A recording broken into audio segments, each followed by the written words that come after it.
안녕하세요. 축진먹입니다. 이번 주 챔피언스 리그에서 리버풀이 탈락하면서 발롱도르 후보에 대해서 엄청난 혼란이 생기고 있습니다. 지금 왼쪽의 그래프는 베팅 사이트에서 누가 발롱도르 위너가 될 것이냐 라는 걸 보여주는 자료거든요. 그런데 이 보라색 선이 모하메드 살라였는데 정말 압도적인 퍼센트로 1위를 차지하고 있다가 이번에 챔피언스 리그 탈락 이후에는 많이 내려온 모습입니다. 현재 상황으로만 봤을 때는 28%로 1위가 하피냐, 24% 킬리안 음바페, 13% 살라, 12% 비니시우스입니다. 오늘 영상에서는 제 개인적으로 발롱도르 탈 가능성이 높다고 생각하는 선수들에 대해서 알아볼 거고요. 그리고 그 선수들이 발롱도르를 받으려면 어떤 시나리오로 진행이 되어야 하는지 간단하게 알아볼 예정입니다. 영상 시작 전에 비슷한 영상이 궁금하시다면 구독 부탁드리고요. 시작해 보도록 하겠습니다. 일단 발롱도르를 어떻게 뽑는지가 중요하겠죠. 일단 나라당 한 명의 기자단이 투표를 합니다. 그런데 그 나라는 어떤 나라냐? 피파 랭킹 100위 이내의 나라입니다. 여기서 중요한 건 사람이 투표를 한다는 겁니다. 뭐 우승한다고 플러스 3점, 득점왕한다고 플러스 2점 이런 게 아니라 선정된 기자단이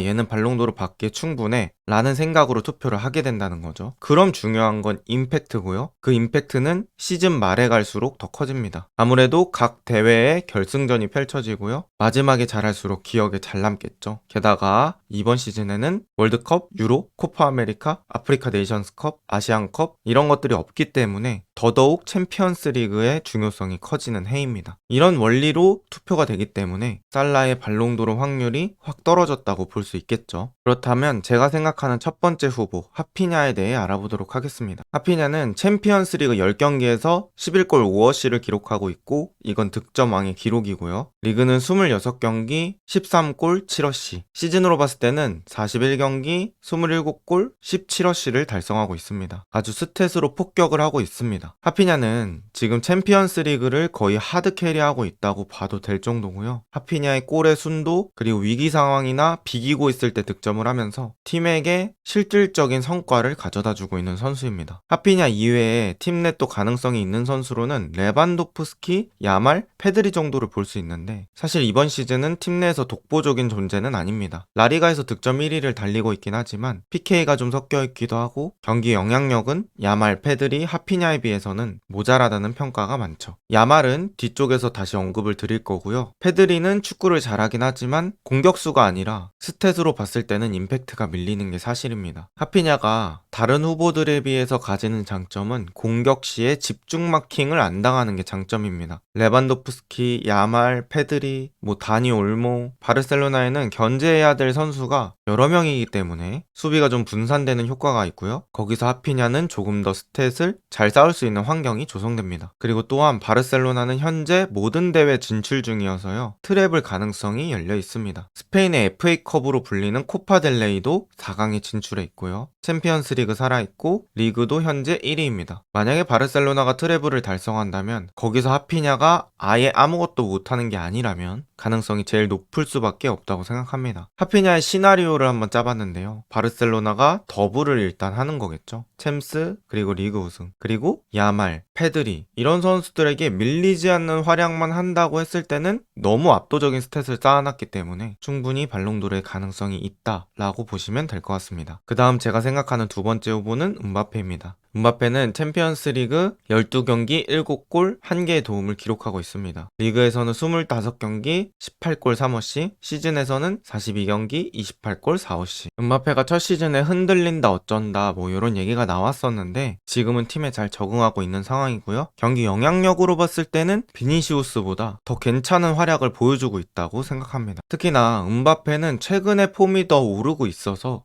이거 음바페 이번 시즌은 슬로우 스타터인가? 라는 생각이 들 정도입니다. 그래서 이렇게 상승 곡선을 유지한다고 봤을 때는 시즌 막판에 임팩트가 절정이 될 수도 있죠. 팀 내 가능성으로 봤을 때는 비니시우스, 호드리고 이런 선수가 있긴 한데요. 음바페가 가장 앞서 있는 건 사실이라고 생각합니다. 레알 마드리드 역시 견제해야 될 선수가 많기 때문에 아무래도 수비진이 음바페를 경계하긴 하겠지만 그래도 수비가 분산되는 효과는 있을 겁니다. 또 바르셀로나와 비슷하게 모든 대회에 진출하고 있고요. 레알 마드리드 역시 코파델레이 4강, 챔스 8강, 리그도 현재 바르셀로나보다 한 게임 더 치르긴 했지만 승점은 똑같습니다. 그렇다면 음바페 음바페가 발롱도르를 받는 시나리오는 어떻게 될까요? 레알 마드리드가 챔피언스 리그와 리그에서 우승을 하고요. 8강, 4강, 결승 등에서 캐리를 보여주는 임팩트가 필요합니다. 또 라리가 득점왕까지 한다면 발롱도르의 확률은 더더욱 늘어나겠죠. 예를 들어 여기서 8강, 4강 결승에서 비니시우스가 독보적으로 잘해서 레알 마드리드가 더블을 한다. 그랬을 경우에는 음바페의 확률이 줄어든다고 볼 수 있겠죠. 다른 팀과 경쟁을 하는 거지만 팀 내에서도 경쟁을 해야 되는 음바페의 상황입니다. 그 다음은 모하메드 살라고요. 살라는 챔스 9경기 3골과 4개의 도움, 리그 29경기 27골 17어시, 시즌 42경기 32골 22어시. 정말 엄청난 스탯을 보여주고 있고요. 아쉬움이 있다면 챔피언스 리그 스탯이 앞서 말씀드린 선수들에 비해서 좀 부족합니다. 게다가 살라는 더 이상 챔피언스 리그 스탯을 쌓을 수 없고요. 살라는 압도적인 리그 퍼포먼스를 보여주고 있습니다. 그리고 팀 내에서는 살라 대신에 받을 선수가 마땅히 생각나지는 않고요. 이제 살라가 조금 아쉬운 부분은 앞으로 임팩트를 줄 무대가 부족하다는 겁니다. 지금 현재 리그와 리그컵만 남은 상황이고요. 리그컵을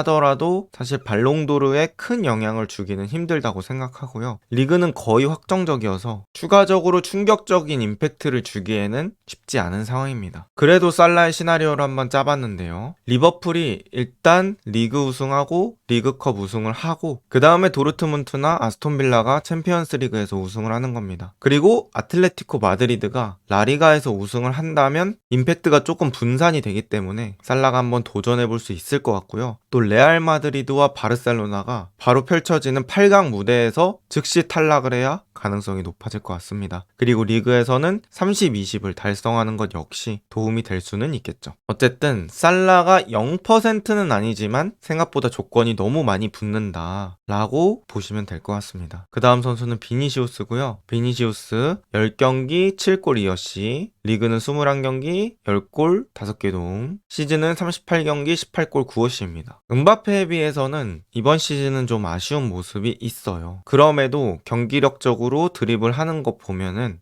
전혀 못한다라는 얘기가 나올 수는 없고요. 아직도 엄청 잘합니다. 다만 발롱도르는 세계에서 최고의 선수를 뽑는 거기 때문에 비니시우스가 조금 더 활약이 필요하다고 생각하고요. 팀 내 가능성 아까 말씀드렸던 것처럼 음바페와 호드리구가 있습니다. 비니시우스 역시 공격 시에 집중 마킹 안 당하는 게 장점이라고 볼 수 있고 레알 마드리드는 현재 모든 대회를 진출하고 있습니다. 트래블 가능성이 열려있죠. 비니시우스가 발롱도르를 받을 수 있는 시나리오를 한번 생각해 봤는데요. 레알 마드리드가 챔스 리그 우승을 하고요. 8강 4강 결승에서 압도적인 캐리 임팩트가 필요합니다. 일단 비니시우스가 마드리드 더비에서 PK 실축을 하면서 약간은 오점을 남겼거든요. 그런데 그 기억을 뒤덮을 8강 4강 결승에서의 슈퍼캐리가 있다면 비니시우스도 발롱도르의 가능성이 아직 살아있다고 볼 수 있습니다. 게다가 다른 선수들에 비해서 스탯이 조금 모자라요. 그래서 리그 득점과 도움도 보충을 해줘야 될 것 같습니다. 그 다음은 라민 야말입니다. 야말은 챔스 9경기 3골 3어시, 리그 23경기 5골 11어시, 시즌 37경기 12골 16어시를 만들어내고 있습니다. 일단 야말은 경기 내 퍼포먼스가 매우 놀랍다고 볼 수 있고요. 플레이메이킹도 되고 직접 돌파도 되고 여전히 잘한다 라고 볼 수 있겠습니다. 팀 내 가능성으로는 아까 말씀드렸던 하피냐 또 페드리 이런 선수들이 있겠죠. 하지만 현재는 하피냐가 제일 선두라고 보시면 될 것 같습니다. 역시 공격지의 집중 마킹을 조금 덜 당할 수 있다 라고 보시면 될 것 같고 또 야말의 든든한 지원자 쿤데가 같이 붙어서 플레이를 해줍니다. 이 역시 큰 도움이 될 것 같고요. 바르셀로나 트래블 가능성 살아있고 아직은 라민 야말도 0%는 아닌 상황이 될 것 같습니다. 야말의 시나리오는 다음과 같습니다. 바르셀로나가 챔피언스 리그와 리그에서 우승을 하고요. 리그 남은 경기에서 팀 내 최고 활약을 하면서 캐리를 보여줘야겠죠. 일단 야말은 다른 팀도 넘어야 되지만 하피냐를 압도할 수 있는 경기 영향력을 보여줘야 합니다. 특히 챔피언스 리그 8강, 4강 결승이 야말에겐 큰 기회가 될 수 있고요. 여기서 어떤 경기력을 보여주느냐가 중요할 것 같습니다. 마지막은 해리 케인입니다. 해리 케인은 챔피언스 리그 11경기에서 10골 2어시, 리그 23경기에서 21골 6어시, 시즌 36경기에서 32골 9어시. 벌써 시즌 30골이 넘었고요. 역시나 압도적인 득점력을 보여주고 있는 케인입니다. 여기서 역시 케인의 장점은 꾸준히 누적시키고 있는 득점 흐름이라고 볼 수 있겠고, 팀 내 가능성은 케인 이외에는 마땅히 떠오르지는 않습니다. 케인 역시 챔피언스 리그 8강부터의 활약에 따라 다를 것 같고요. 지금부터 올라갈 때 케인이 독보적인 캐리가 중요할 것 같습니다. 바이에른 뮌헨은 컵 대회에선 떨어졌고요. 리그와 챔스만 남은 상황입니다. 해리 케인의 발롱도르 시나리오입니다. 일단 바이에른 뮌헨이 챔피언스 리그와 리그를 우승하고요. 리그 남은 경기에서 팀 내 최고 활약을 보여주는 게 필요할 것 같습니다. 그리고 챔스 8강, 4강 결승에서 득점을 하고요. 경기 영향력까지 보여주면 발롱도르의 확률이 올라갈 것 같습니다. 또 케인은 스트라이커기 때문에 참가하는 대회에서 득점왕을 할수록 그 확률이 올라가겠죠. 아직까지 메이저 트로피가 없는 케인에게 올해가 의미 있는 해가 될지 한번 기대를 해보도록 하겠습니다. 그리고 제가 이 영상에서 언급하지 않았지만 또 가능성이 있는 선수로는 파리 생제르맹의 우스망 덴벨레입니다. 파리가 우승할 때 얼마만큼의 퍼포먼스, 얼마만큼의 스탯을 보여주느냐가 중요할 것 같고요. 챔피언스 리그도 덴벨레가 혼자서 막 무쌍 찍고 강팀들을 찍어 누르면서 올라간다면 가능성이 0%까지는 아니라고 생각합니다. 여러분은 발롱도르의 주인공이 누가 될 거라고 생각하시나요? 댓글로 남겨주시면 감사하겠습니다. 좋은 하루 보내세요.